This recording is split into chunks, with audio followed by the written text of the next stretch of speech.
Oh my Lord, guys, ladies and gentlemen, I finally found the source of this whine in the background, why my videos are so loud in the background, literally trying to overtake my voice.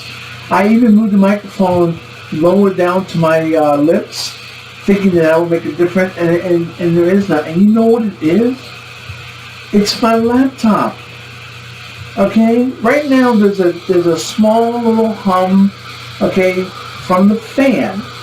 And this microphone is picking that thing up like crazy. Apparently, that particular frequency that this microphone really loves to pick up, because it is insane. All right? It does not faze me.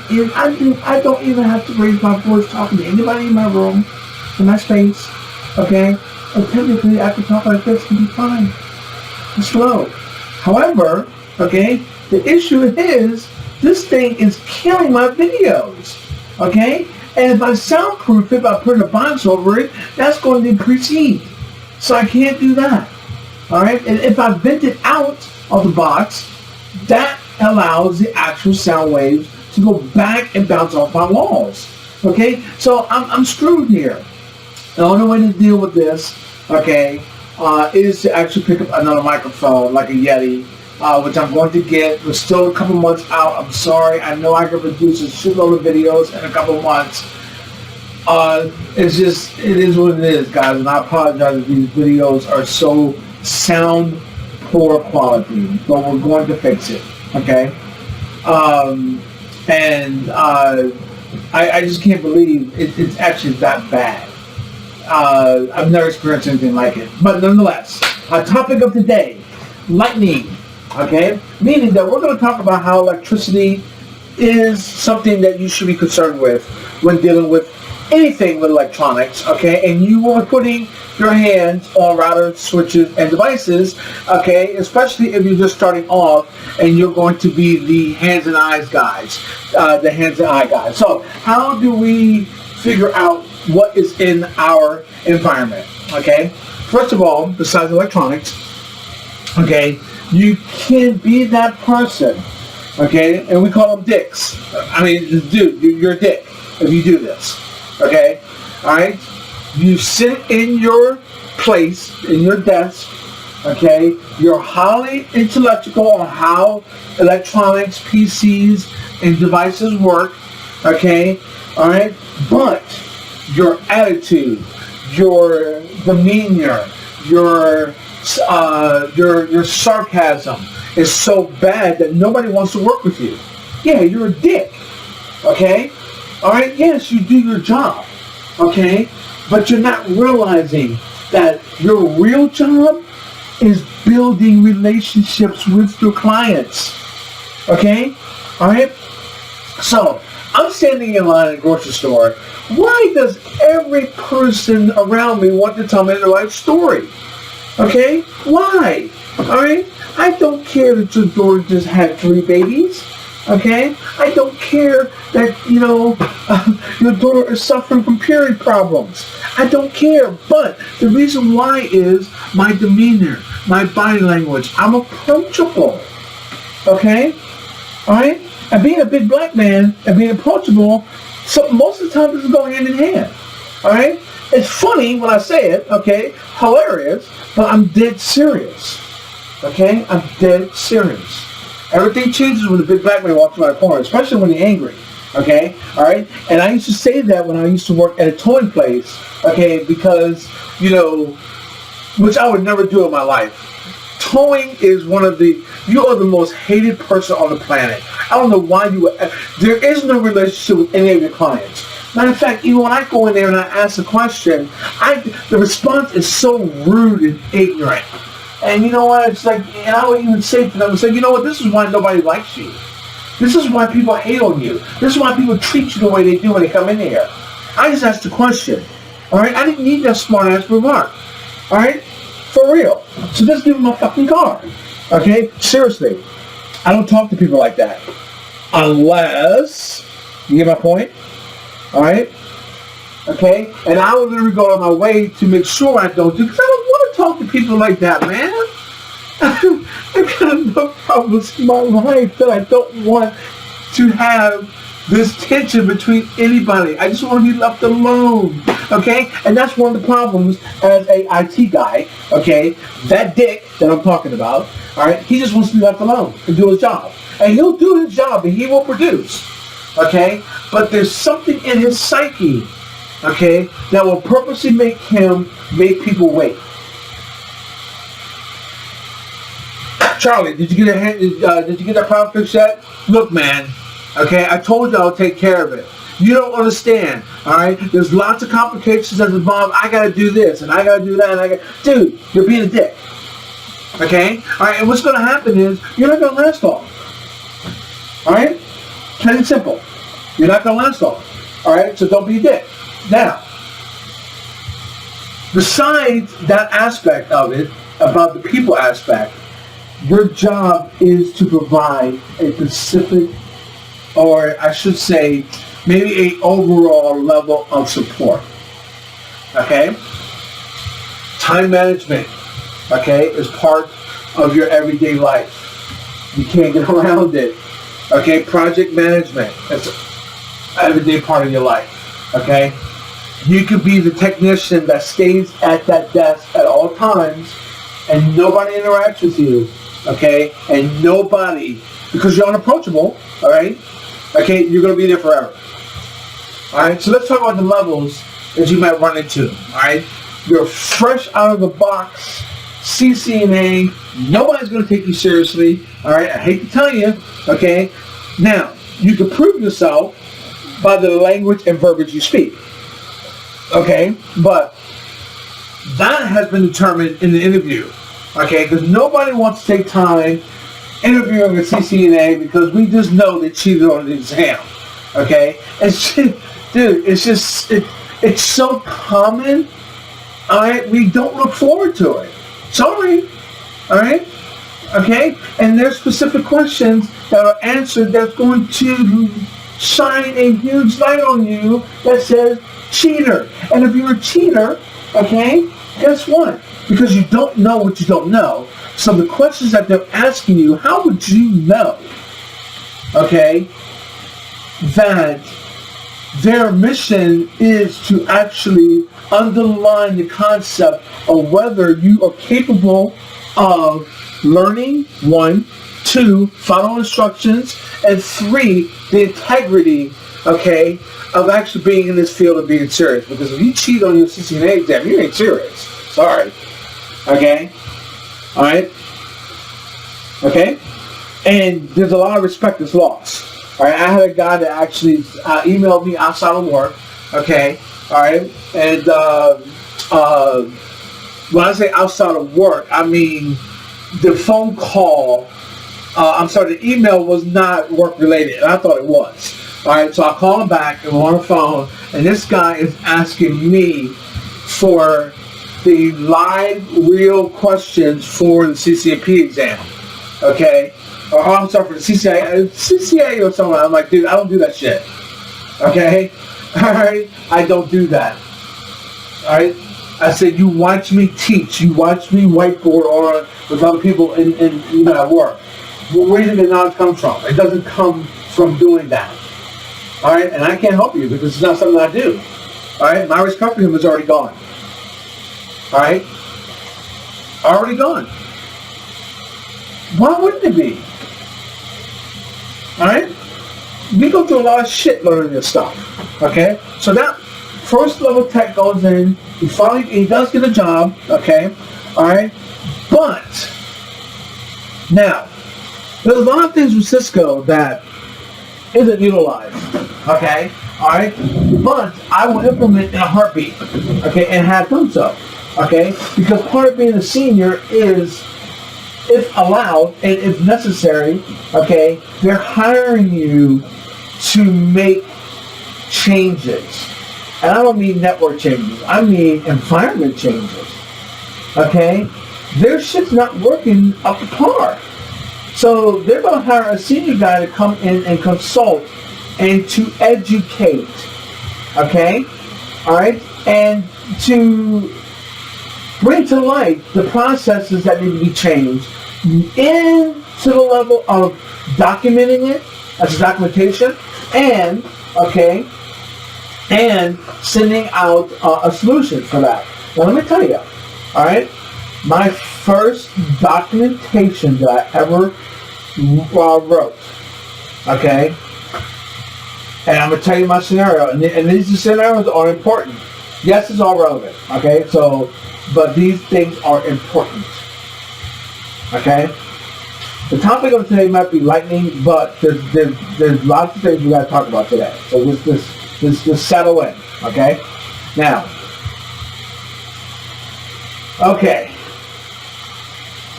I went for a network position. That was the title of the job. That was the job description. Everything was network related. This was going to be my very first Cisco networking job, okay?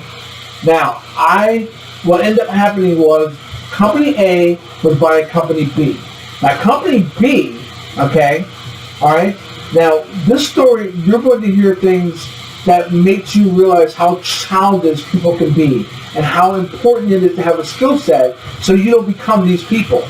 Because when you have a skill set that's high enough, okay, that's also in demand, it doesn't really matter what the fuck going on with the company. Just go to your job. Okay? Now, as you get higher up in your position, the jobs become harder. Okay? If you're just like a CCNP level guy, alright, that's as far as your education goes, okay, you do the same basic stuff every day, your pay is probably $30 an hour, alright? Guys, those jobs are abundant. Okay? Alright? So, when you're talking to someone who's a real senior guy, okay, all right, it can take him months to get a job, okay, because this competition is going forever. Because let me tell you something, these individuals want everything and its son, but they don't want to pay the money. I have seen jobs posted. I'm going to tell you the story. I go through the interview. Crucial. Not crucial, but hardcore drilling video, interview for an hour and a half. Question after question after question. Scenario after scenario after scenario. Okay? Alright? And I'm telling you right now, it's okay if you don't know. Just say, I have no clue. Alright? And then they're going to see who you are after that, because I'm like, oh, you know, they go to the next question. I'm like, hold on. What was the answer to the last question? I gotta know. you can't, man, it's like playing tic-tac-toe, okay? All right, my OCD level is way too high to be playing tic-tac-toe on the whiteboard, and all of a sudden, right before I put my last X and draw my line for the win, you erase the board. Man, you just can't do that. So you can't just sit there and ask me a technical question, and I'm racking my brain, and I can't get the answer, and you just move on to the next question? Wrong. And I've literally had them tell me, we don't have time to go through that, Kyle. We just need to get to the next question. Okay, this is a person that's not interested in doing interviews. They're just trying to get the stuff done. Okay? All right? So, I go there, and they hire me. Okay? But never hear from them again. Alright? At all. No start date, no paperwork, no drug test, no nothing. And trust me, this has happened to me several enough times for it to be common to me. It really should never happen. Okay? But it does. Alright? Now with me it does. I don't know about anybody else. Okay, because what I found out that when I explain to other people the issues that I'm having, they can't relate. Okay, and I started recognizing why they can't relate, because they're on a different level than I am. All right, okay, they see networking that is nowhere close to how I see it. All right, okay, this is why I talk about being a senior so much and the responsibility of it, because there is. Alright? And most seniors don't have that sense of responsibility. They don't see it as a responsibility. They just see it as a job. All right. So now, a year later, I shit you not, 1 year later, okay, I get a call from a recruiting firm, okay, talking about this company. I'm like, I've already interviewed with them before. I was like, they hired me. I was like, and it did nothing. And then check this out. I didn't even have to get an interview. Recruiter calls me back 20 minutes later after submitting my resume and says they want you to start next week. Right? He's like, I've never seen this. I've never seen an immediate hire like this before. I said, yes, but I've already interviewed with them. They've already vetted me. He was like, yeah, and they remember you exclusively. Okay? So they want you to start. All right?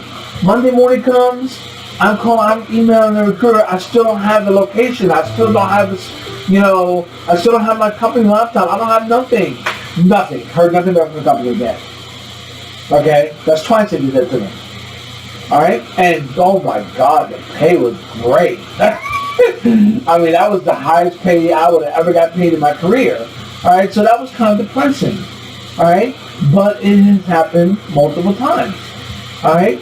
So you gotta understand, there's a lot to deal with in this industry, in this field. Okay? All right? Now, do not get it twisted. These recruiters are not your friends. These recruiters, okay, you be sitting there on a project getting paid $50 an hour. Okay? All right? They have the power to go to your manager and says, Kyle quits. Okay? All right?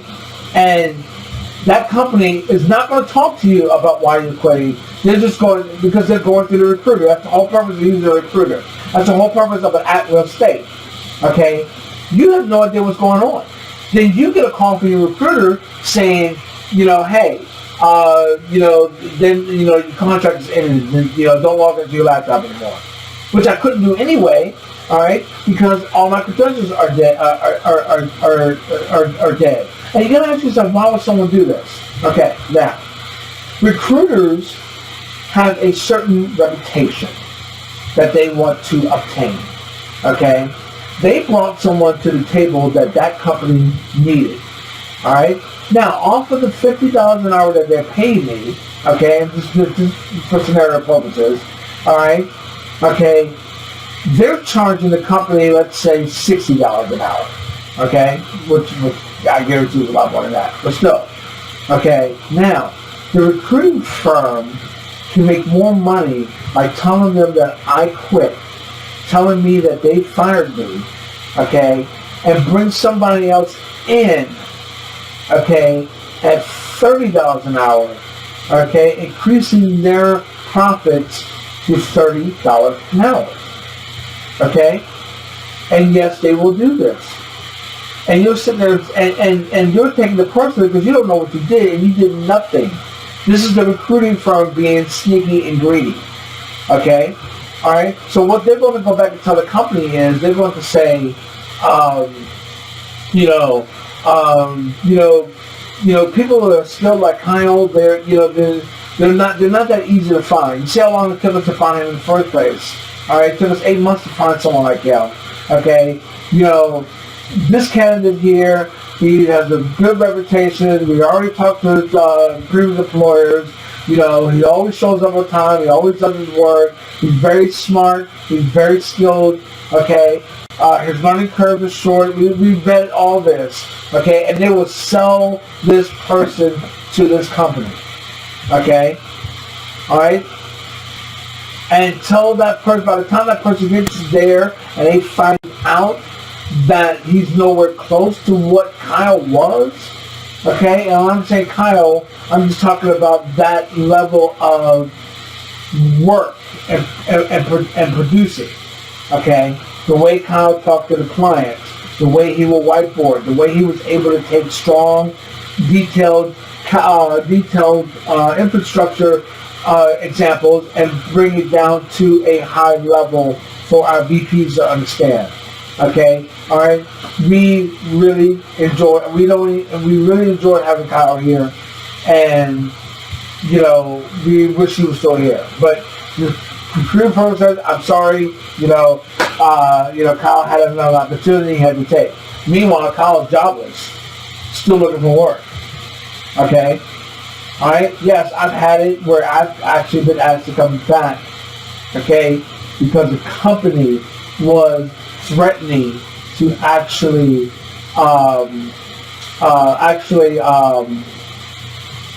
stop using their services. Now, and the reason why was because they saw the pattern. It's kind of funny. Every time we find someone that we like, it's always kind of funny that person,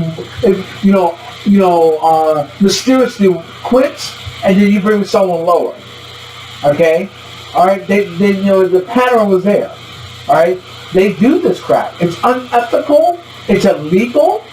Okay? But it doesn't stop people from doing it. All right? Laws are only there to put people in jail when they get caught. and the bottom line is, okay, laws are ignored all the time. All right?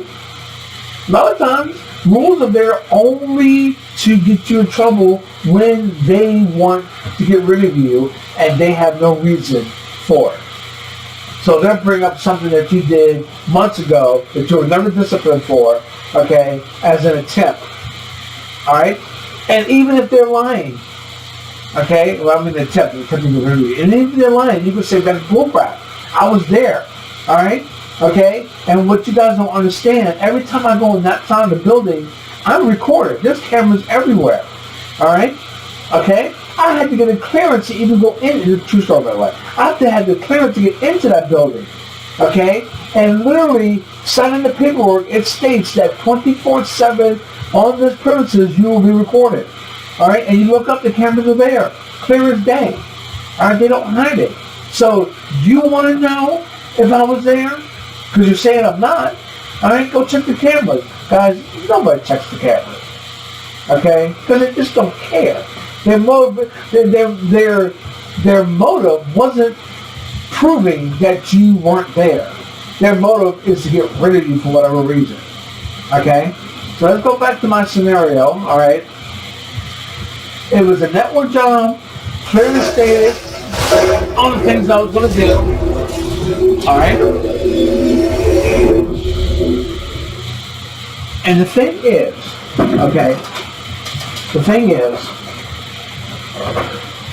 what was happening was this company was bought out, and what they were doing is they were cleaning house from the concept of efficiency, okay? And the IT guy that was there, okay? You had one guy who was the manager, all right? He was the network manager, all right? Then you had another guy underneath him that was the guy who did the physical work. He was everybody who had a computer problem, network problem will go to him. Okay? Alright? When the new company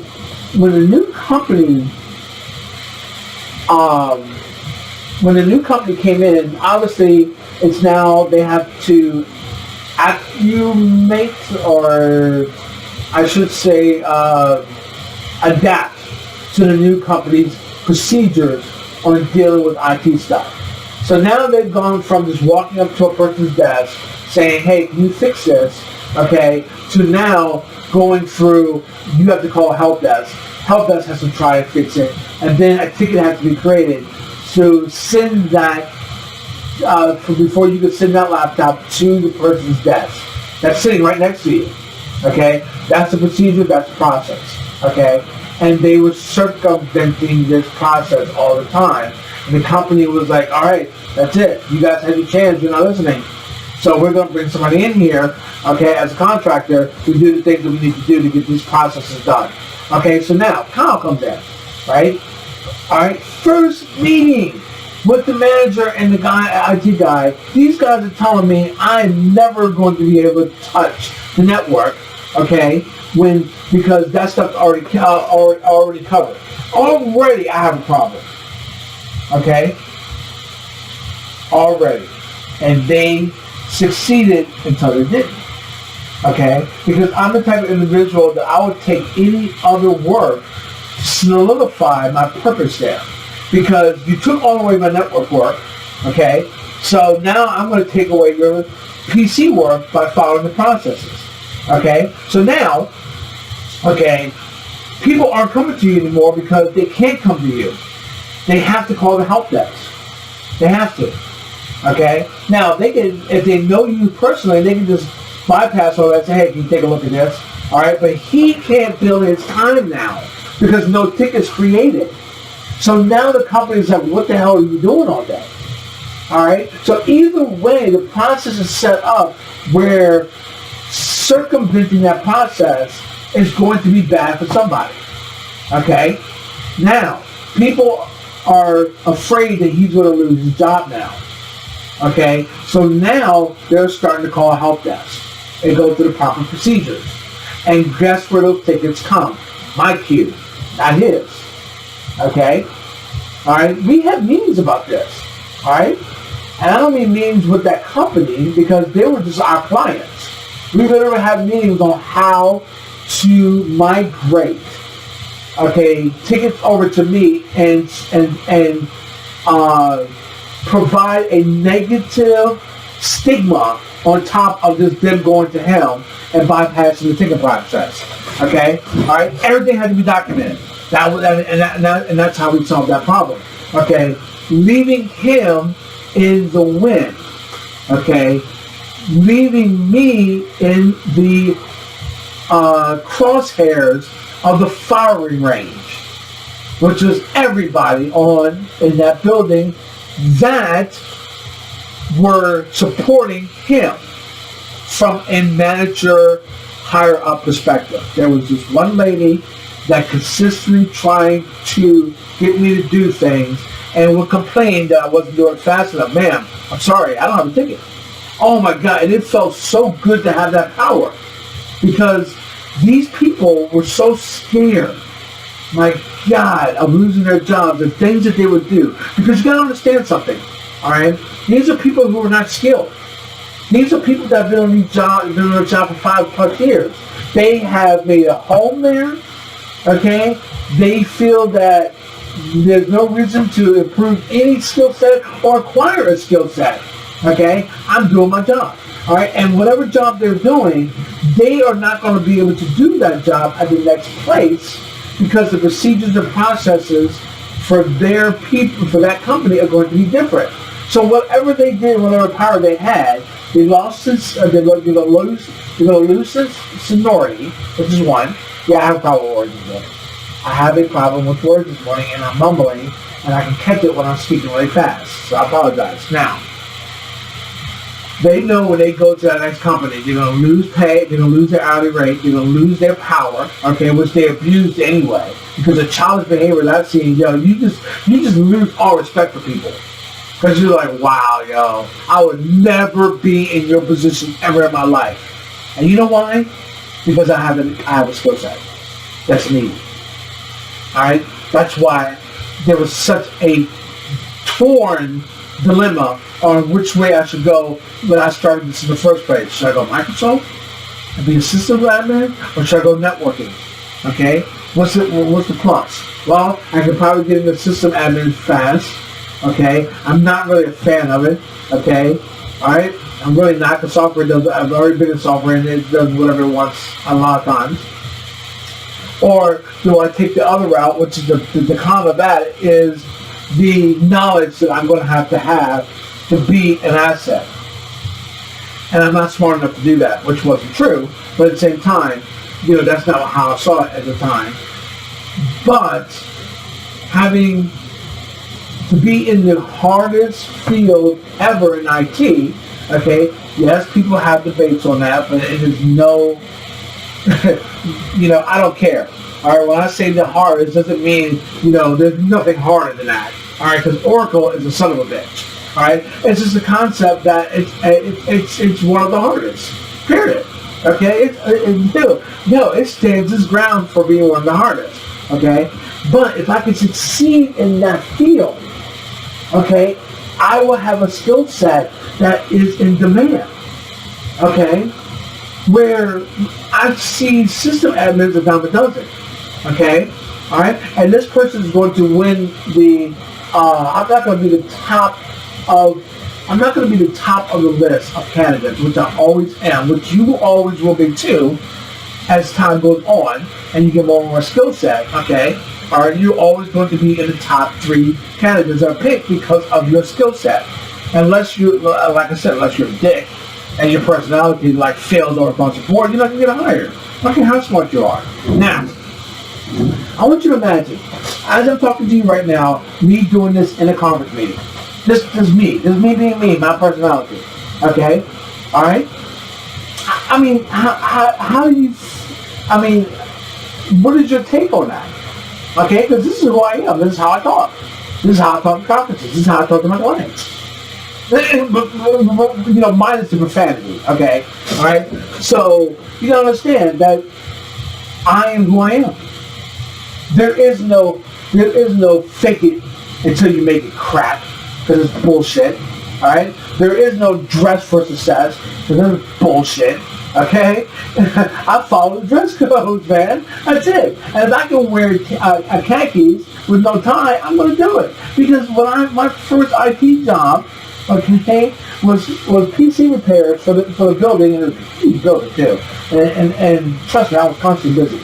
All right, we purchased graphics cards, motherboards, troubleshooting printers, and taking the printers apart. Okay, you know, which I got to learn on the job, which is awesome. But at the same time, okay, I had to wear a certain tie because I was a contractor out to that company, and the company felt that his employees represented the company in a way that collared shirts and ties was standard. Okay, that's great and all, but nothing is worse than cold shocking a goddamn motherboard because your tie fell into the goddamn thing. Okay, all right. Now this was back in the day before they had that coating over top of the motherboards that you know helps a lot with the static discharge. But hey, don't get it twisted. All right, which is why we're talking about lightning today. All right, we're gonna find out why that doesn't matter. All right, okay. It helps. It doesn't prevent. Okay, so now, so I swore to myself that in those moments that I have with it, I would never, ever act like these people are acting. These are grown adults. These people have family and kids. I can imagine coming to work and watching my mom act the way they were acting. You know, it was a soap opera. And I mean a soap opera. Okay, the worst thing I've ever encountered, and I'm glad I did. I'm so glad. I've never experienced it ever again. Okay, all right. So my first documentation that I ever wrote was on DHCP snooping. I wasn't even the CCNP yet. Okay, all right. Every week, 2 or 3 times a week, someone would take a actual device. Okay, a wireless router, a D-Link that they bought from Best Buy, okay, because there wasn't enough jacks in the actual conference room, right? And what ended up happening was the jack wouldn't work half the time because someone put port security on there, all right, limiting it to 1 MAC address. Wow. So they would bring in a switch, okay, all right, everybody hooks up to the switch and plugs into the 1 jack in the wall, all right, and then port security kicks in and knocks out the port. So now it doesn't work. So they decided, well, I'm going to bring in a wireless router, okay, all right. That means my people can connect to my wireless router sitting in the conference room, and I can plug into the actual, into the network, ask for DHCP, okay, all right, get an IP address, and now I'm on the company's network. Great idea, except the fact that you did not go into your wireless router and turn off DHCP server. So now you're sitting out for a Class C network, 254 addresses, and knocks out the entire floor because the floor can't get to the internet because your wireless router responded to the DHCP request when they booted before the actual DHCP server that was company installed could actually respond. Okay? Because it was a lot shorter, a lot faster, okay, to get to that information. So now, this is happening way too often. Now I gotta find out where it's at. I don't know what conference room they're in. Okay? Alright? So, as clever as I was, I actually figured out how to do it, but this means I'm taking down hosts and I'm taking down servers, which doesn't really matter anyway because that particular floor where the switch is in the closet can't get to anything anyway. They have a new IP address scheme. They can't get to the resources. They can't get nowhere. Okay, they're dead in the water. So going down and pulling out one blade at a time, okay, and plugging my PC into another blade's port, okay, because it's a 6509 Cisco switch.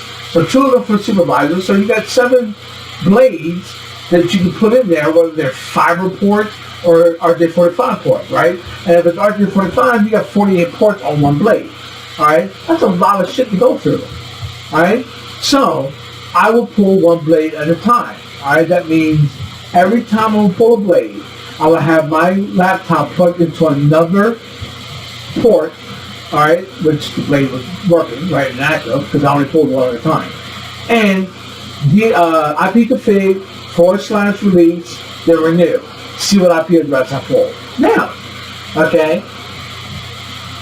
I only have to do this 7 times at the max. 1 out of 7 times is going to, one of those blades is where the DHCP is setting at. Okay? Because the wall jacks come back to the switch, right? Come back to the patch panel, and then the patch panel goes to the switch, right? As you patching in your actual connection from the walls to the actual port on the switch. Now, let's say it's blade 5, okay?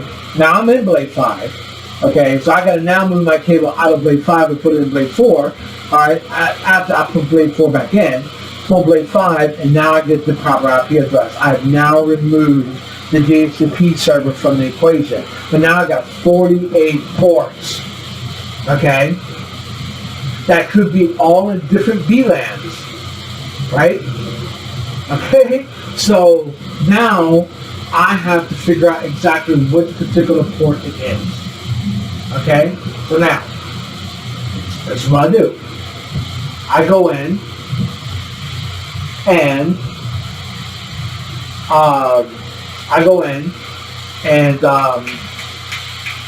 oh God, I'm losing my train of thought here. Oh, I start and I label every cable with just guys. It's not rocket science. Okay, it's not rocket science.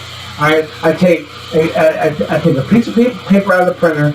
Okay, all right, and I just cut. I make lines of the ruler. 1, 2, 3, 4, 5, 6, 7, 8. Right, just draw lines. I don't care if it's straight or not. All right. I mean, the chances of it not being straight is slim because I actually put the actual end of the actual ruler at the end of the page. All right, draw a line. Okay, now what am I going to do? I'm going to write numbers on the ends of those lines. Okay, but in between those lines is a space of paper. So let's say each line is a half an inch wide from line to line. So at the first one, I'm going to put 1, 2, 3, 4, 5, 6, 7. I'm going to keep doing it until I get 48. And then I'm going to cut those strips. Okay? Now I got 48 pieces of paper with number 1 on one side of the paper, number 1 on the other side of the paper. Okay? Alright? And then 2, 2, 3, 3, 4, 4. I just made labels. Alright? And then I take Scotch tape or masking tape, because somebody has Scotch tape in the office. Trust me. Right? Okay? And I just temporarily just wrap it around the wire. It doesn't have to be tight. It doesn't have to be perfect. It doesn't have to be perfectly taped, because I'm ripping them off anyway. They just have to hang on the wire. All right? And now I can pull 5 to 10 wires at a time. All right? The first 10 I pull. Now, if I'm pulling 10 wires at a time, think about this logic. If there's 48 ports, that means that's 1 out of 5 of cables that I pulled. Okay? Now, because I labeled them all, 1 through 48, I can pull them all out at one time. But that's not going to allow me to find out where the DHCP server is. So I pull the first 10, okay? IP config release, IP config renew. Alright? I still get the DHCP server coming from the road DHCP. Now, I plug the other 10 back in. Alright? Okay? Take out the next 10. So that means ports 1 through 10, then ports 11 through 20. Alright? DHCP is gone. Now I'm pulling the proper IP address. Now, okay, I'm going to plug in the first 5. DHCP is not there. I'm still having the right IP address after I do an IP release and renew. I'm now getting to the internet. I'm now getting to network resources. That means the last 5 cables, one of them is the DHCP server. You see how I broke it down. This, guys, is a skill set. I've already had this skill set way before coming to networking because I've been troubleshooting ever since I've been working. Okay, you gotta remember, I'm an ex-electrician. And what do electricians do really well? Troubleshoot. Okay? Isolate. Troubleshoot. Okay? And use continuity to find out where things are.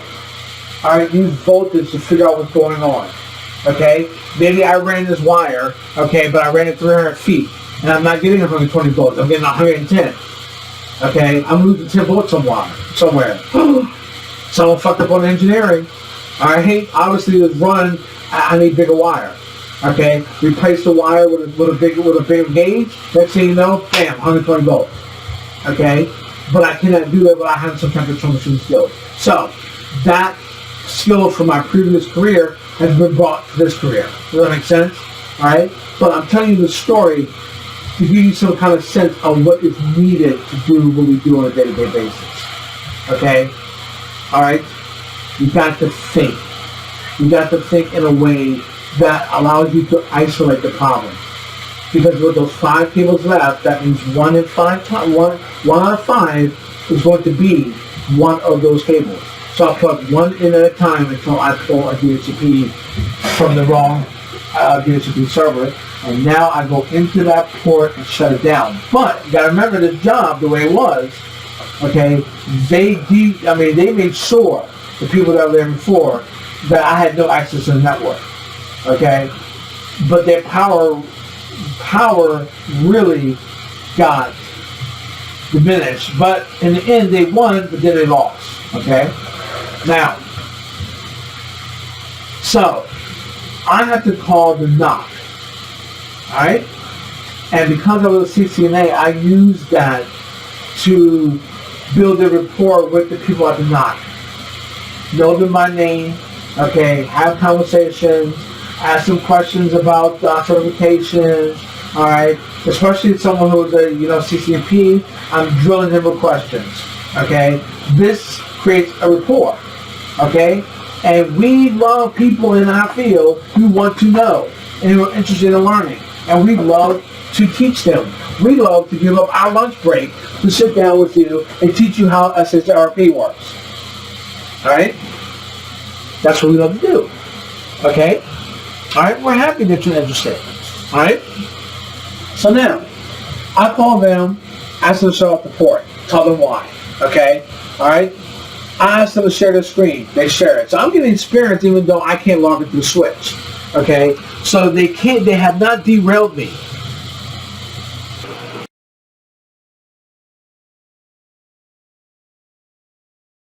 Right? And something told me to ask, okay, can you do me a favor? Can you check the ticketing system and tell me, okay, has anyone ever had this problem here before? Okay, and he comes back and says, look, in the past year, okay, alright, we don't have any documentation on this. I said, and that's kind of funny because I'm going to tell you right now, what's happening is, okay, no one's reporting this issue. Okay, and this issue has already happened 4 times since I've been here in less than 2 weeks. Okay? I said, that means there is no way in the past year this has not happened. This is constant. Okay? Alright? I'm going to actually write a documentation on how to resolve this issue.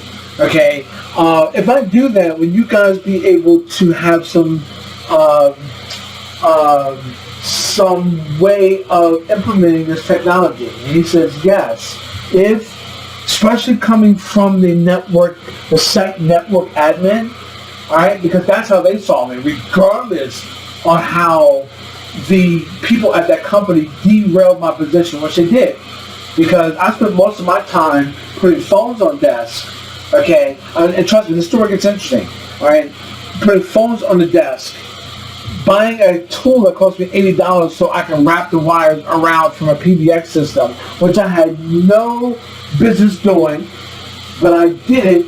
Okay, because now I have validity and stability, because now I'm the only phone guy, because the company got rid of the phone guys. They had 2 AT&T guys down there, all right, and they killed that contract. And those AT&T guys were mad as shit. Okay? Now, PBX is not something that you can learn on the fly, so there's the PBX team. So I had to integrate with the PBX team as well. Okay? And I learned a lot of shit about PBXs. Okay? But I had to be the one who did the physical connections from the PBX. Okay? From the PBX, to connect the wiring from the PBX to the actual wiring to the building, okay? All right, to turn on that port on the building. Then I have to go up into the closet, all right, find out the port where the person needed the phone, okay, go back to the patch panel, all right, and punch down a jumper from the PBX 1900 block to the actual 1900 block, going to the actual port in the wall. Okay? Alright, and that's what I did. Alright? Didn't argue, didn't question, didn't bitch, or nothing, because I still had my hands on the network aspect of it. And the funny thing is, you can put obstacles all you want. Okay? But when you want something bad enough, you're not gonna stop anybody. Okay? And you're definitely not gonna stop me. Okay? Alright? This is the beginning of my career. I wanted this so bad, and they tried so bad to take it from me. They were mad because the company was being bought out, and what they were doing was trying to justify their existence by making sure my existence there was non-existent. Okay?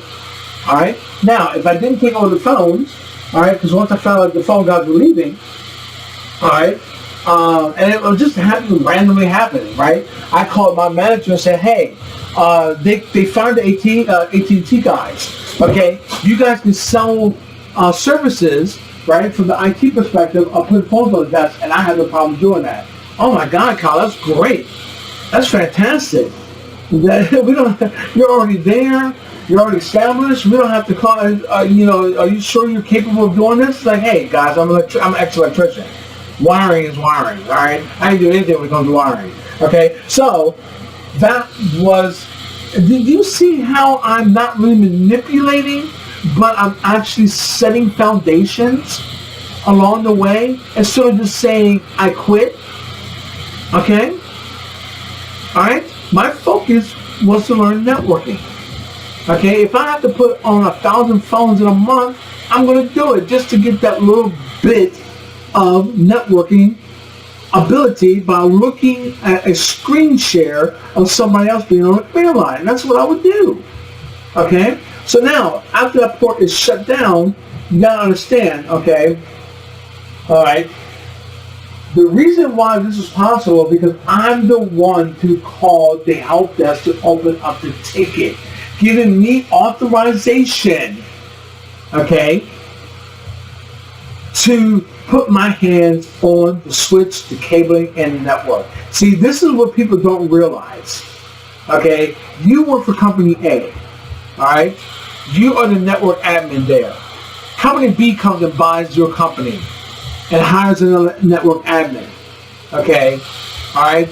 You are trying to justify your job. And the bottom line is, if you really had a real networking skill set, which neither one of them did, okay, it was 2 guys. Neither one of them did. I'm going to tell you why. Okay? If you had a skill set, you wouldn't even worry about it. But that's not what the case is.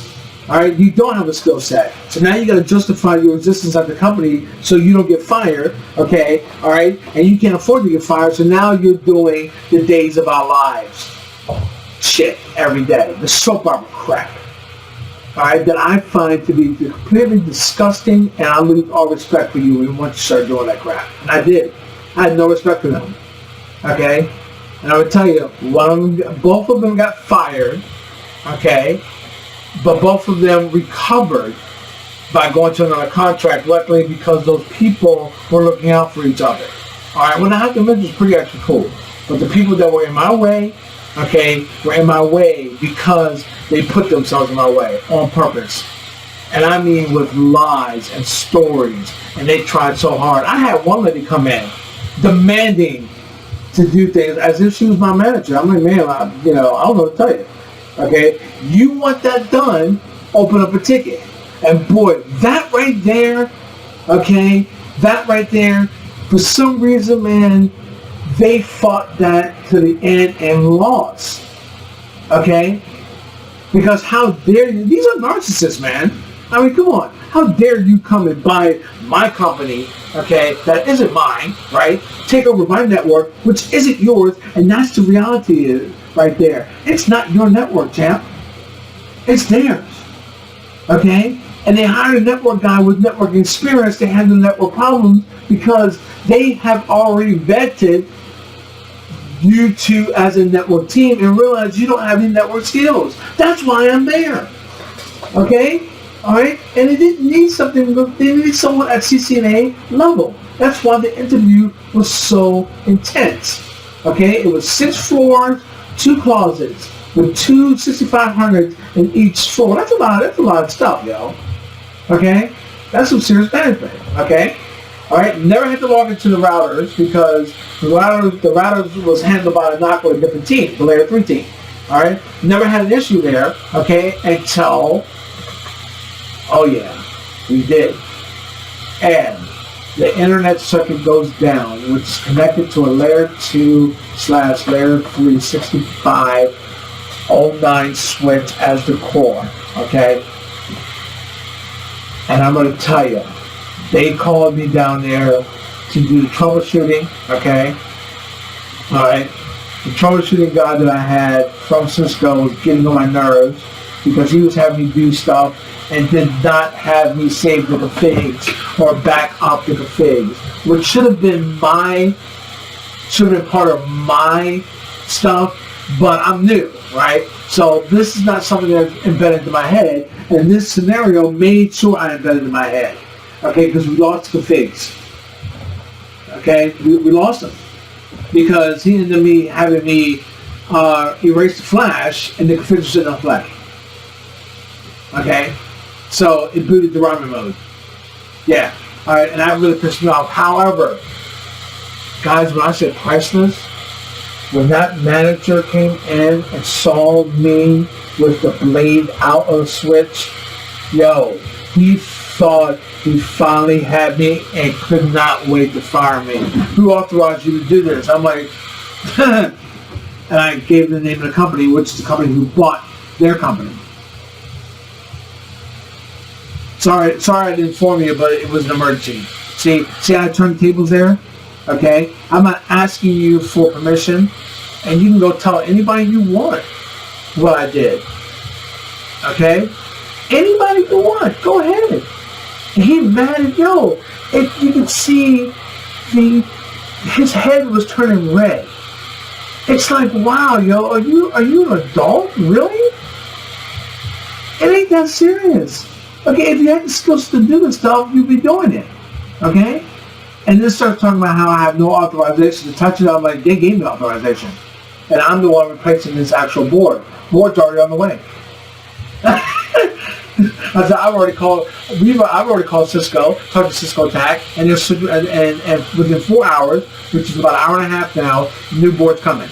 Meanwhile, okay, we're going through the configs and we're checking things out, and we got to figure out how to get the configs back on the switch. Okay, so my next question: how can you help me get the configs back on the switch? I'm sure you have them stored somewhere. he is now impelled to help me do what he does not want me to do.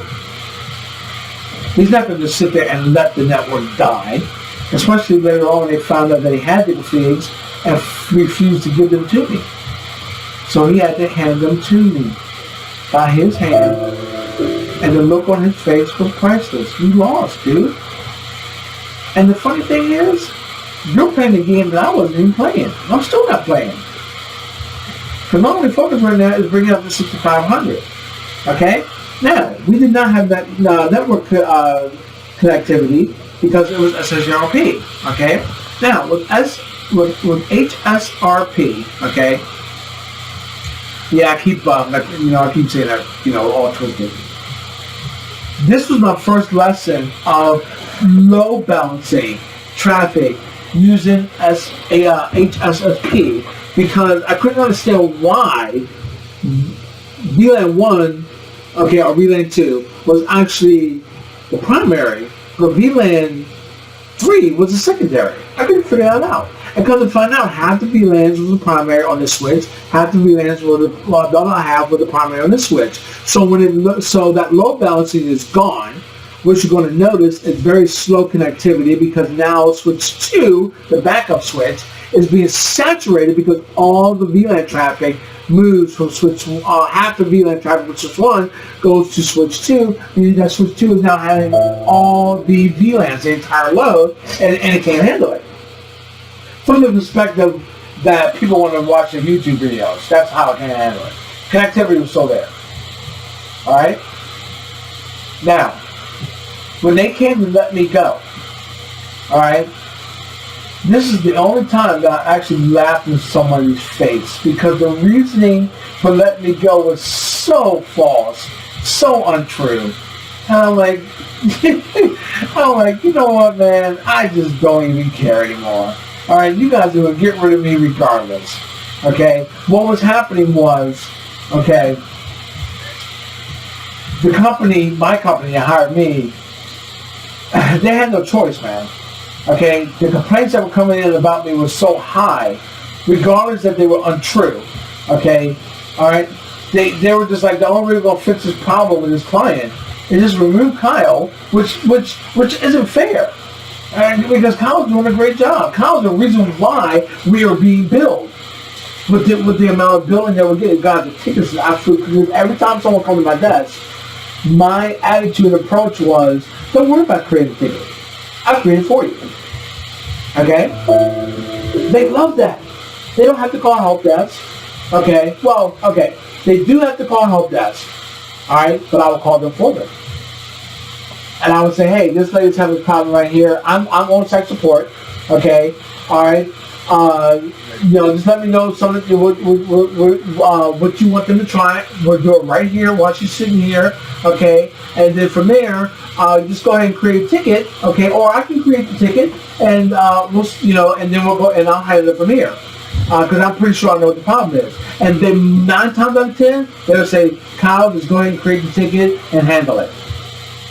Okay? Alright? The complaint was me ignoring work, not doing it in time, and all of it was wrong because I documented everything, because I had to. It was in a ticket. Everything I did was a ticket. Okay? Alright? Which tells you how powerful a ticketing system really is. It tells stories. Okay? And nobody wants to do ticketing. Nobody wants to do that crap. Okay? But I had no choice, okay, because it validated the opposite of what was being said about me.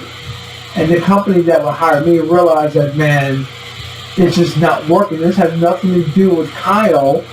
This has to do with them hating Kyle for whatever reason. Okay? So when I wrote my documentation for DHCP, the other network guy comes up and watches over my shoulder, asks me what I was doing. And I told him, okay, I'm solving the problem.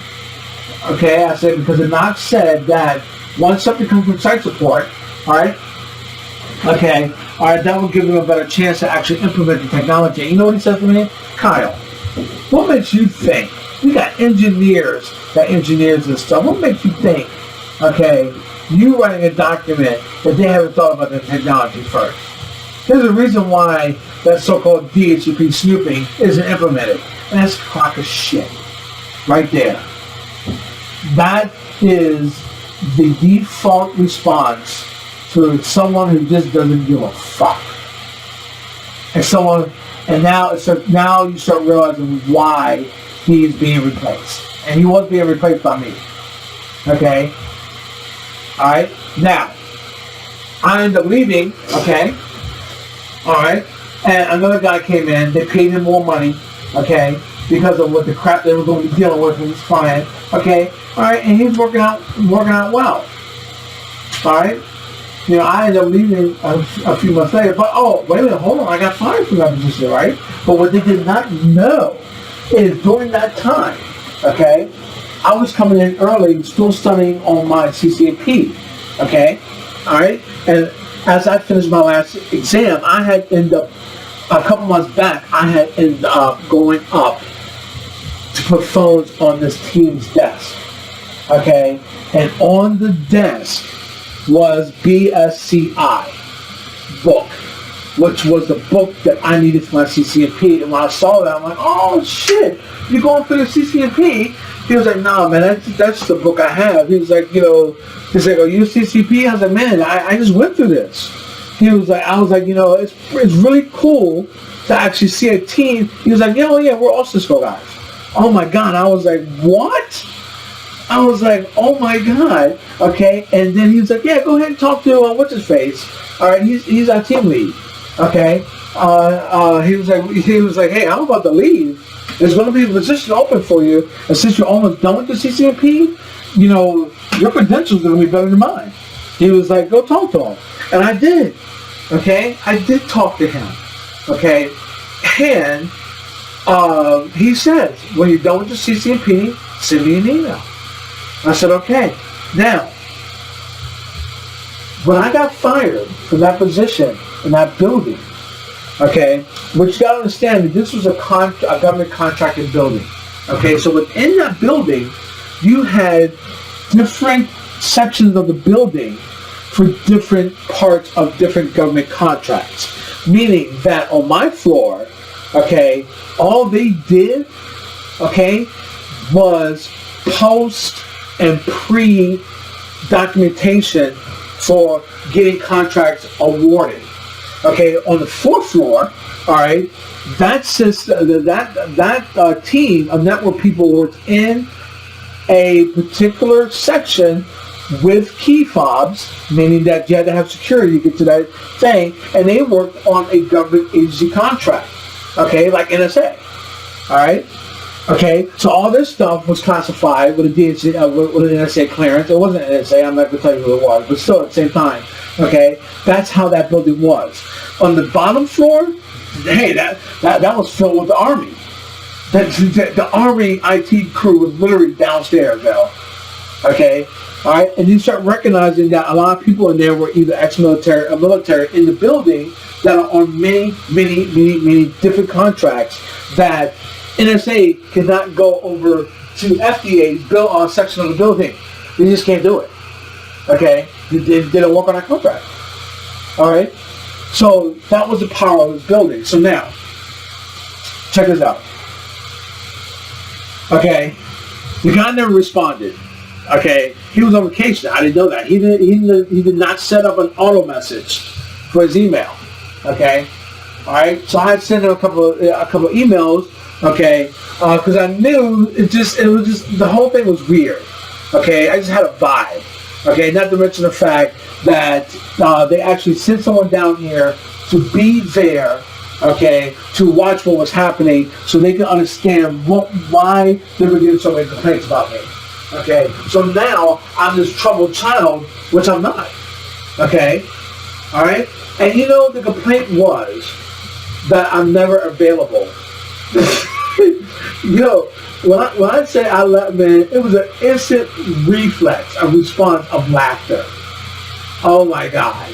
Okay, every morning she would see me load my truck up with phones and work orders. Oh guys, I'm like 20 or 30 of them.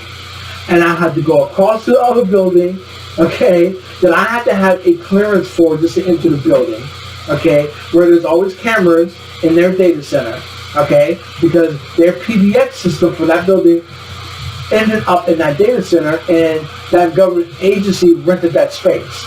So for me just to walk in there, do my job, I had to get clearance with that particular government agency. And it was always recorded. So I'm down there for hours, wiring up stuff from the PBX to the actual wiring of the building. I'm jumping those wires. Then I'm going up, guys. I worked so hard doing that stuff that I'll be sweating, pouring sweat. Okay, because I'm constantly moving, constantly. All right, okay. I gotta go and punch down. Right. I bought the tools, but some company didn't supply the tools. I spent $80 for that wire route. I didn't have $80. Okay, I was barely making any money. Right, this is my first job in the IT field. In the IT field, as I was returning back to IT. Let me make that clear. All right, because I already had a decade of IT experience before that. So now, okay, so the day they fired me, and I laughed my ass off, right? And the look on her face was like, what's so funny? I was like, no, don't act like you don't know what I'm laughing at, because it's a lie. You watch me.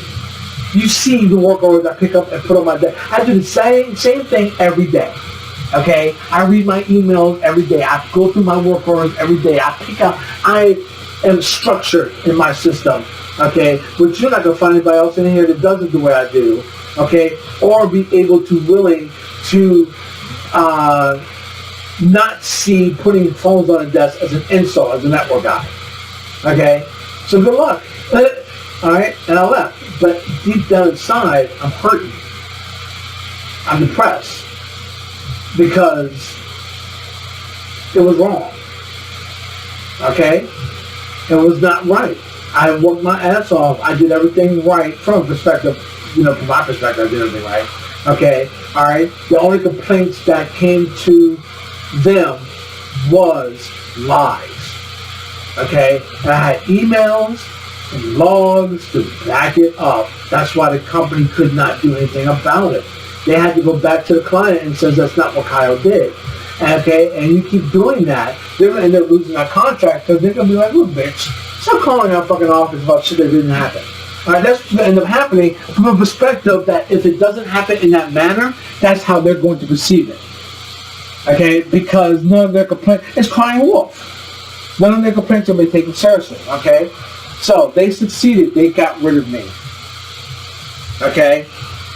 So on the drive home, the pressure was heavy until I got a phone call as I'm pulling in the driveway of my apartment complex.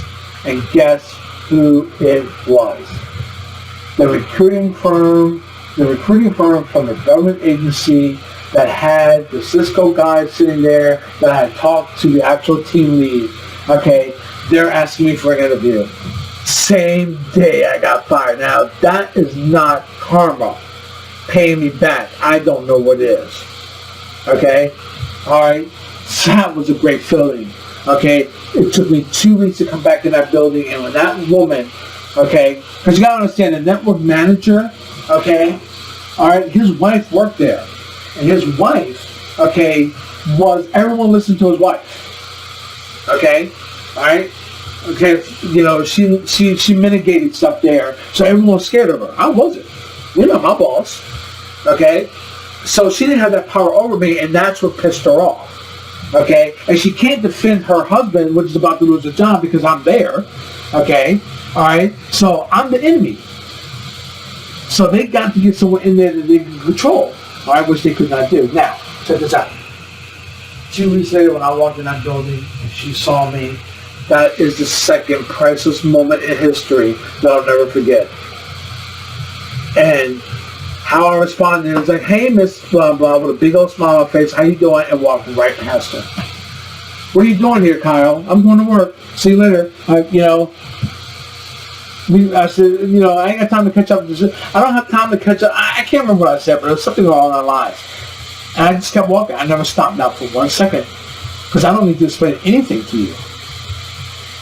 And come to find out, which is even more ironic, that the team that I was working for, okay, her manager ended up coming onto that team to save his job. They did him a favor. But he wasn't on the network team. I was. And he was required to get a CCNA, which he couldn't do. He kept putting it on. Okay? So I sent him an email personally saying, hey, you need help with CCNA, okay? All right, I'm a CCNP. I can help you with the CCNA stuff. Never responded to my email. This hatred was so big, okay, and so high. That's a soap opera crap. None of it was necessary. And the whole entire time, they're playing the game that I'm not playing.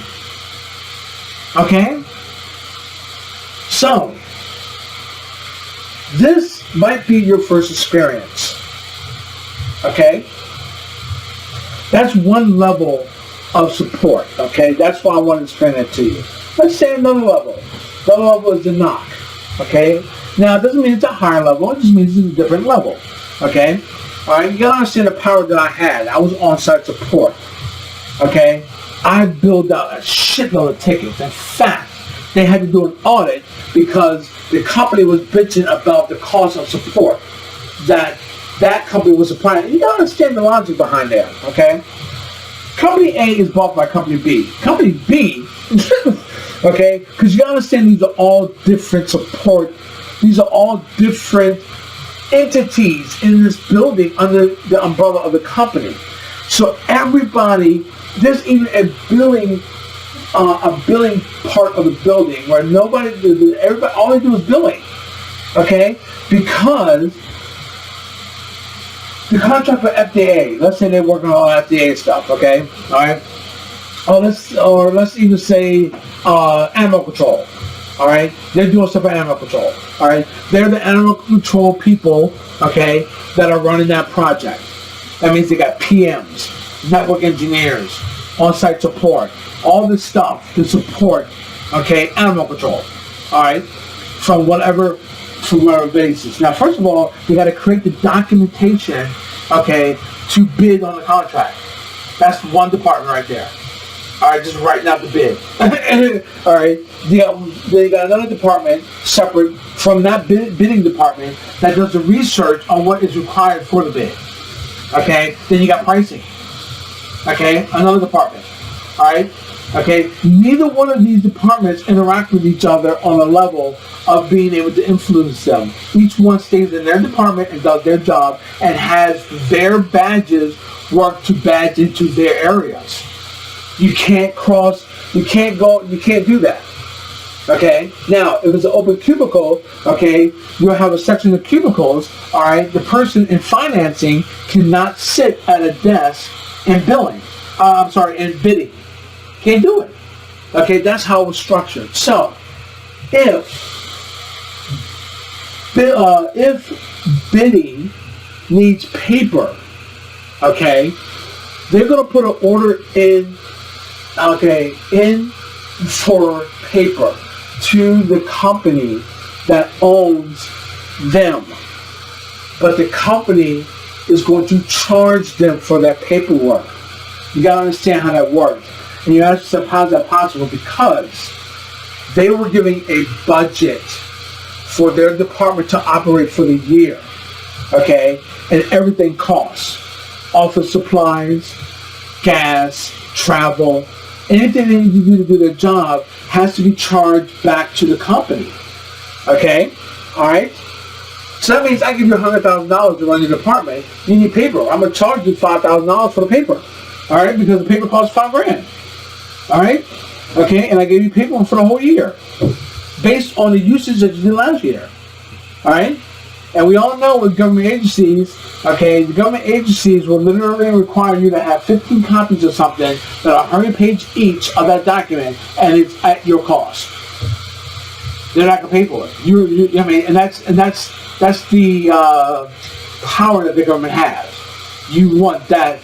You have something that they have something you want, so they're not going to print out the paperwork and need 50 copies so they can give it to everybody in the actual team, which will be the approvers. Okay, they're not going to go in their facility and print out 15 pages. They're going to make you create those 15 pages with your paper and your ink. Okay, and then the work's already done. They ain't got to worry about it. All right. Why tell you all this? To speak you understand the complexity that your world can be. All right. The financial industry is different than the health industry. Working on a hospital, okay, is different than working at a bank like Bank of America as an IT guy, okay? And working for the government is even more difficult and more ruled infested, meaning there's tons of rules you got to follow, compliances, okay? Even the health industry has compliances. If you're working in a hospital, you got to be compliant. Okay, not with just your actions, okay, but with your design and engineering as well, and implementation, okay? Got to be compliant. So now you start to realize that networking just ain't networking, guys, okay? That's why I teach the way I teach. There's more to it. There's a philosophy behind all this stuff. There's more to it than just going into the command line and doing a no shut on a switchboard. Okay? Did you do change control? Did you get approval? Did you go to the CAD meeting? Okay? All right? Did you speak about your change? All right? Are you doing a shutdown on a port? Okay? Outside the change window. Okay? Are they only allowing changes done on every other Wednesday? Meaning that today you figure out why we're having problems. This port is causing an issue. It needs to be shut down. Well, guess what? Okay? All right? You missed the CAD meeting this week. So you have to go to the next week's CAD meeting so it can get approved so you can actually shut down the port the week after that. That's 3 weeks out. This is your shutdown command. All right? But you decided to log into the switch, all right? Even going in config T outside of a change window is prohibited in some companies, all right? And it's logged. And now your accounting of going into config T has been logged. Someone catches it. Now you got a security violation, all right? You can only get 3 security violations in a year before you get fired. Everybody's different, though. Every company is different. I'm not saying this is the norm, but this is something that you will walk into, especially when the state that you're around, the tri-state area, Maryland, Virginia, and D.C., where D.C. is that nation's capital and where the president sits, of course, security is going to be one of those things you can't avoid. Okay? All right? So now, you're sitting in a knock. Okay? Now, okay, the knock story I'm going to tell you is going to have from my experience. Okay? So I'm working 12-hour shifts, 8 o'clock in the morning to 8 o'clock at night. Okay? And I work for 3 days straight. Okay? For 8-hour shifts. Okay? But then, I get off for 3 days. Awesome. I have 3 days off. Okay? Work week is 5 days and 2 days off. Now, I get an extra day. But here's where it gets even better. Okay? I only work a 3-day week. Yeah, I work 36 hours, but okay. Now, I leave for 3 days. Hey, it's wonderful. I love these hours. Okay? Next, you might have to come back to work. Now I have to work 4 days. That's 48 hours. Okay? And then I get 4 days off. You're like, oh my God, are you kidding me? That's perfect. And I'm going to tell you, the 4 days that you work and get 4 days off, those 4 days, man, every time you're off for 4 days, man, it's like you come back with a brand new attitude, you know. And it's like, you know what? This is why people should be working 10 days, 4 days a week, and off for 3 days, man. They'll be so much more productive and so much more happier. Because, man, that schedule was awesome. Okay, but you start realizing over a period of time, those 8-hour days get longer and longer and longer, especially after lunch. You're like, oh my God, yo, right? You start dreading the last couple of hours of being there. and it starts stressing you out. So the positive has some way of becoming a negative, and you don't even understand why. You love that schedule. But then again, knocks can be long hours. Some knocks are 8 hours a day, 5 days a week, 40 hours. That's it. Okay? Alright? Now,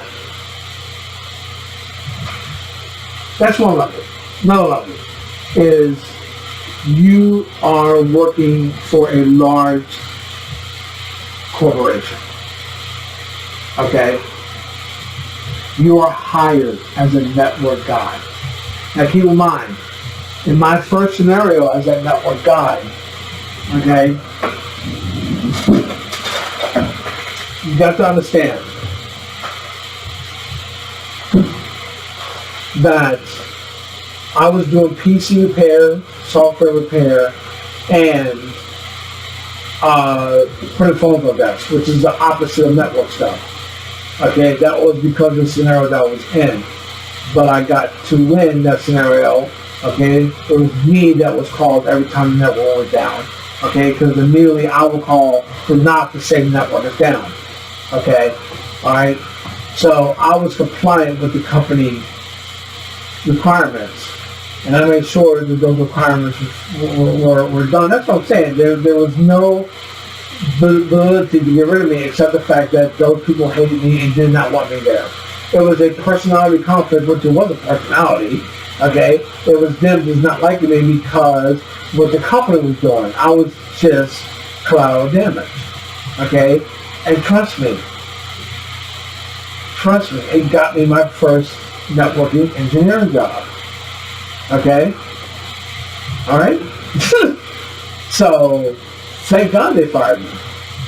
Now, which doesn't matter anyway, because I would have left them anyway once I got the call from them anyway, regardless. Okay, I was switching on regardless. Alright, now, but because they let me go, there was no conflict of interest. They killed that conflict of interest the moment they let me go. And it just happened to be that lady called. And the first thing she asked me, if you're still working there, we can't hire you because of conflict of interest. So they just fired me today. And she was like, well, that's great. There's no conflict of interest now. Yeah, I'm kind of having a hard time saying that. But now. Alright, we talked about the NOC, we talked about the network support. Oh, the large corporation.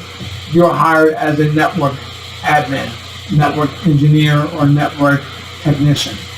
Each one of these job titles have different roles based on what the company itself, okay, has dictated what those responsibilities are.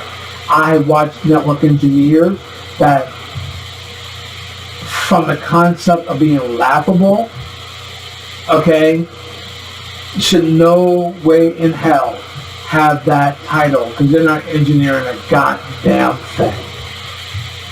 Okay, all they do is copy paste the things from a spreadsheet that's already created by the architects, and they're just lackeys. Okay, put them in any other job that I experience. Okay, in any of the jobs that you're going to experience as well. Put them in any other position, they will fail miserably. They wouldn't be able to handle the job because they're not doing the job where they're at, and they've been there for years. And they think that's what engineering is, and they don't have a clue. Okay? I mean, not a clue. Okay?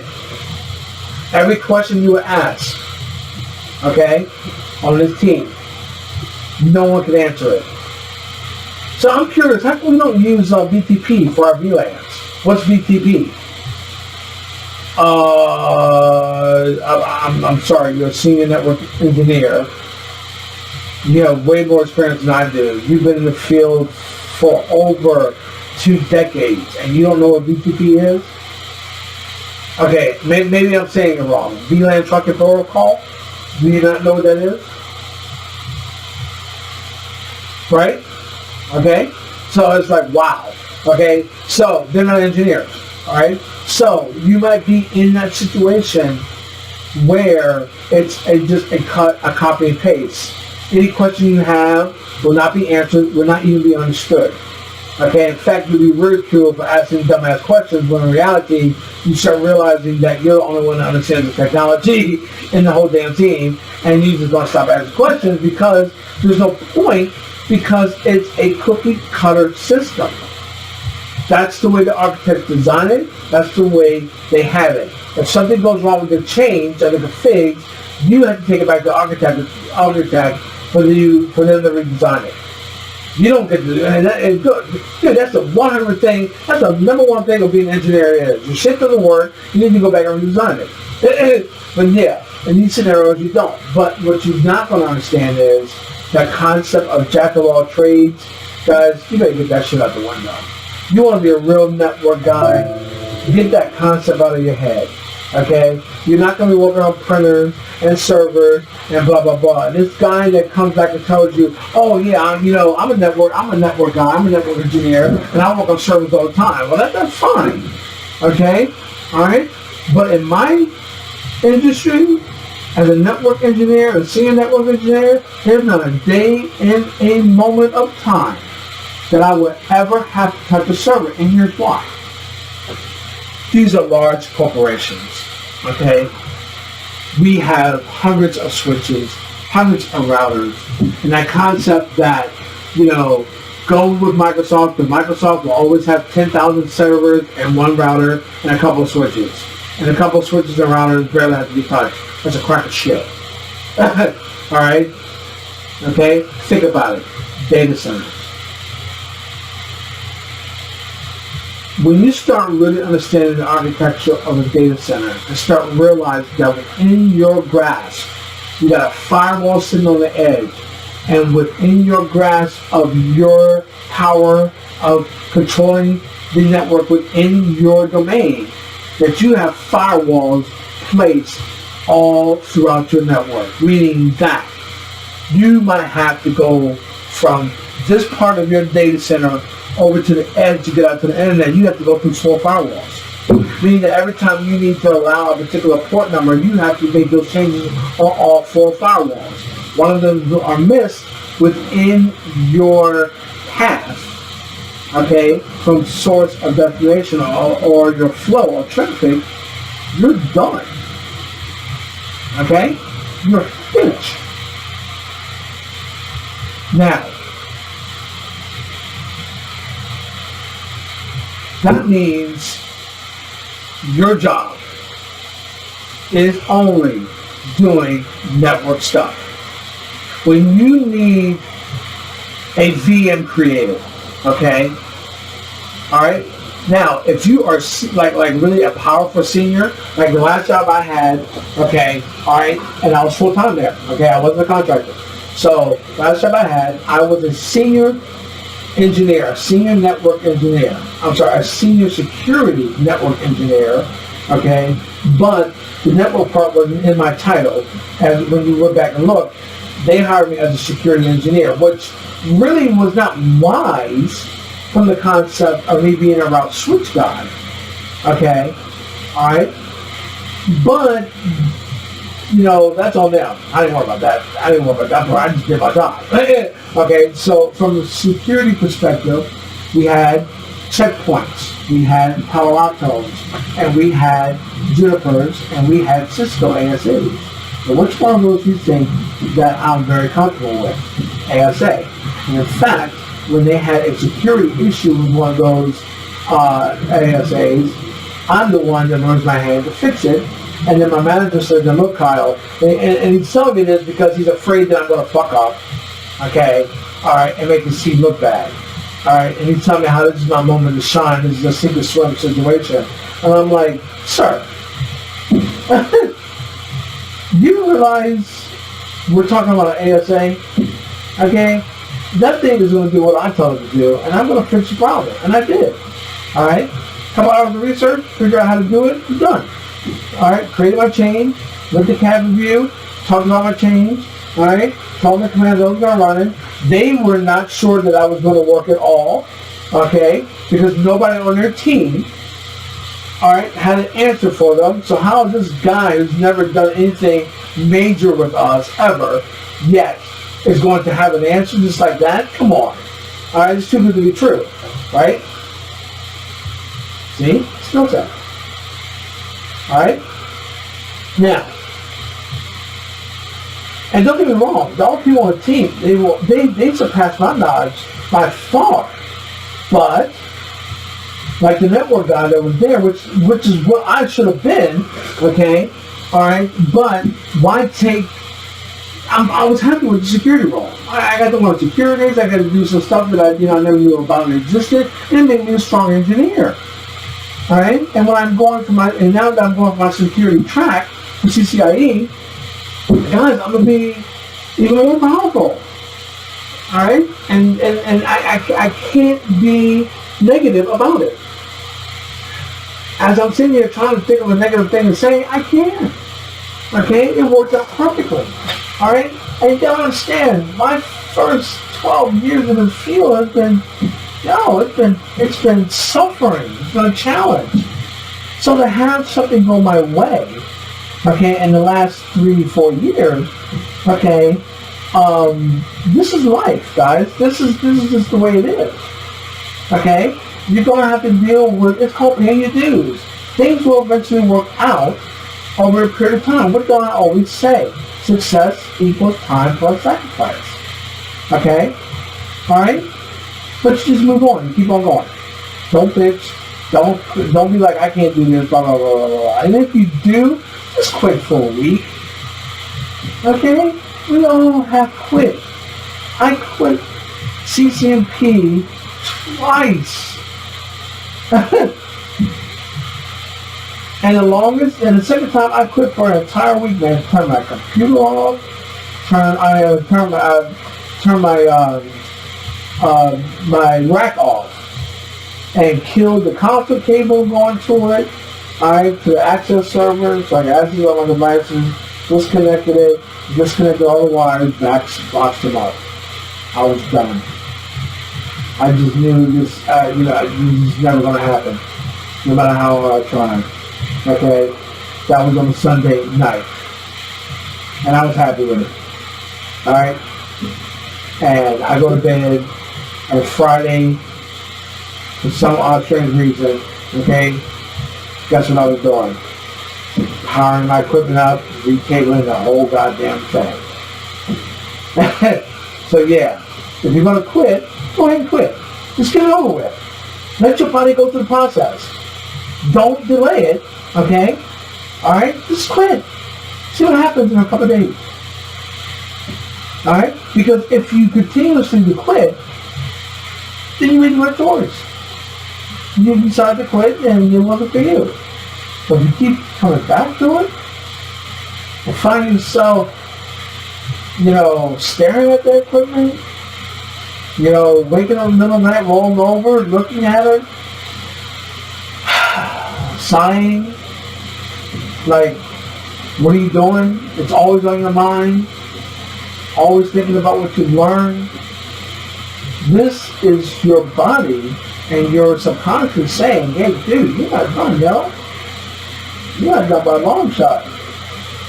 Now get your ass up. Go back to work. And next thing you know, you're going to be cabling up that rack again. Okay? Now, as I think about this, I'm going to retitle this video, okay? The lightning bolt's still going to stay up as the picture. Okay, matter of fact, you know what? No, I'm going to change it. Okay, I'm going to change something else. Then we're going to come back and we're going to talk about the lightning bolt in a second video. Okay, this video is really catered to tell you the multi-levels of engineering or in the network field, okay? Now, I want to paint you this picture as well, okay? You go from the NOC, where there's probably 3 or 4 people you on the network team, okay? All right, and it's cool. You know what's really cool, for real? When you're in there studying at home, there's nobody to talk to you. Nobody knows what you're doing, and all the ones that are going to appreciate what you're doing are those that have already gone through it, okay? You can't find yourself a partner, all right? Because a partner always got some bullshit going on, okay? And your bullshit right now is Cisco, okay? That's all you got going on, all right? So he never shows up. You always have an excuse of why you can't show up. Oh, we'll do it tomorrow, all right? And by that time, you've already passed that subject, All right, doing the next thing. Okay. All right. He's always behind, and then he's just like, you know what, dude, you need to part ways. Okay. So it's a lonely path. Okay. But then when you get into work, right, and you're talking networking shit to other guys who know networking, man, it's just like, wow, wow, wow. I mean, you're literally bouncing with happiness like a cartoon character. All right, you're like, man, this is what I studied for. This is what I wanted, right? Okay. Then you get into a position where it's not you working on multiple things. Okay. Now, as a network guy, you only work on network stuff. Why? Because you got server guys who do the server stuff. Oh, okay. Well, let me check the network real quick. All right, because everyone plays the network. All right. Let me go ahead and share your screen. All right. Let me put packet trace on here. We're going to sniff your packets. Okay. I'm going to send traffic to you and see if it picks it up. Network's fine, ma'am. Okay. From end to end. I'm sitting on a server now using Wireshark as well. Okay. Your packets are coming through, and the packets are being sent back. Okay. All right. Now look. Now keep in mind. Okay. Not only are you a network guy, your network is routed switch. Okay, you think it's a firewall issue.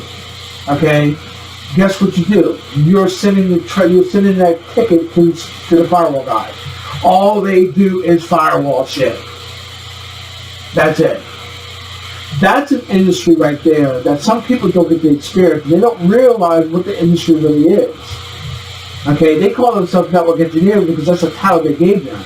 Okay, they have no concept what a network engineer is. Or even a real network admin, that's all they do is networking stuff. If it's a Linux problem, send it to the Linux guy. If it's a security problem, send it to the security team. Okay? If it is a firewall issue, send it to the firewall guys. I do route and switch. Okay? Now, here's the thing. I get a job as a security engineer. Okay? Alright? I get to learn Checkpoint and Palo Alto. Now, ASA was my, hey, that's my shit. I'm comfortable logging into an ASA. Now, because of my last job, I'm comfortable with Palo Alto and Checkpoint all across the board. Do you realize how powerful that is? Once that goes on your resume, matter of fact, I got to update my resume on that. Okay? Alright? Okay? It's the concept of you having the chance to be able to work on those things. All right, and as a security engineer, okay, I had the power to even go into VMware. dude, I had unlimited power as a senior at my last job. It was gorgeous. I could create my own VM for my use if I had to. Okay, and I did have to. Okay, my job was to support the team as necessary. At any means necessary. If I had to create a VM, okay, as a server, to see if my solution is going to work, okay, all right, before I do the change in production, then I'm capable of doing that, all right. I was able to log into vCenter. I was able to actually, check this out, F5s. I got to put that on my resume too, because, hey, now, I never got really deep into F5, but hey, let me tell you something right now. Just doing an upgrade and a downgrade, it ain't no peaches, okay? And I have that skill set because I've done it tons of times, okay? All right, I've set up HA for those, okay? I've actually gone through, check out redirects, all right? Make sure the server's up and running. I've created virtual servers for the actual pools for F5. Guys, these are priceless skills, okay? And because I had the power to do that, I utilized the hell out of it. Every time there's an F5 problem, who do they call? Did I ever want to work on F5s? Hell to the no. But my manager says, Kyle, F5s are yours. So learn them. And I did just that. From the perspective of being able to support things I needed support for. Okay? But if you try to get me into a script deep inside of it, I can't do it. But here's the power of that as well. Most companies that you work for has vendor support. So just call F5, open up a ticket, and have the engineers explain to you how it functions and what the problem is. Okay? Eventually, you're going to find yourself arguing with Cisco from the perspective of debating, not really arguing. Okay, saying, well, I don't think it's going to work because in our infrastructure, blah, blah, blah, blah, blah, blah, and they're going to appreciate it because of the fact that they need that information anyway. So now you're emailing back and forth with a real network engineer because now you're a real network engineer. You just haven't realized it yet. Real talk, guys. Real shit. Okay?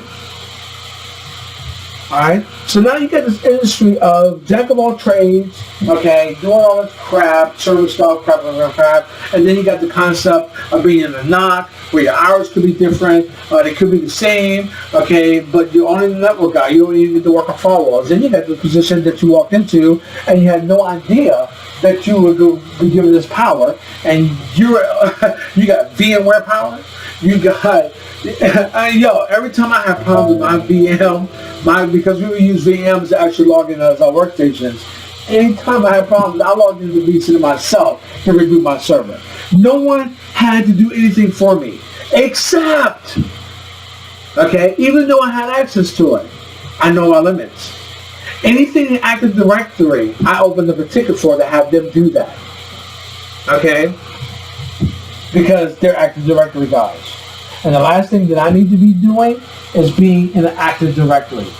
Okay? Because you also got to understand, fucking with that domain controller, you don't know what you don't know because you're not a domain controller guy. Okay? And eventually they're going to find out what you did, and they're going to isolate you from that system anyway. So why even bother? Why cause problems if you know your limits? You know nothing about Active Directory. Okay? Alright? And I'm going to tell you, sometimes the hardest thing is to create, just setting up radius for your radius server. Okay? Alright? It's pain in the butt. Because Windows just does whatever it wants sometimes. Alright? Okay? So, now, with all that being said, alright? I know we didn't talk about lightning this time, we'll talk about it in the next video, that's fine. Okay? But, remember, this is what you're training for. Information I gave you today is information you're never going to give to anyone else. Okay? Because, look guys, for real, full-time instructor, he's not working on it. He's not an engineer. Okay? He's an instructor. Okay? Alright? So use them as instructors. You know what I can't stand when I go into a boot camp, which I've only been to one, and people start asking the instructor, okay, about what to do with problems that they're having on their network and their company. Are you fucking kidding me, y'all? You gonna tell me you came here and spent $4,000 to ask them questions about your company's network? Get the hell out of here. And what about my $4,000? I want to hear the man talk. Let the man talk. Okay? Alright, that's a dick move. Alright? Now, from a perspective, no one's going to bitch about it, but I will. I was like, yo, can we please talk about the subject at hand, yo? I paid $4,000 for this. That means every living second that I have of his time, I want that time. And I don't want to be listening. I don't want his time to be used as I'm sitting there listening to him explain to somebody else, okay, about how to solve their problems and their network so they can take that knowledge and go back and look like they're the superstar. Alright? Dude, that's corny as hell, y'all. Alright? That's corny. And goddamn well, that's not what you came here for. And what you're doing, you're disrupting other people's knowledge because of your selfish behavior. Alright? So, I can't stand that. I can't stand it.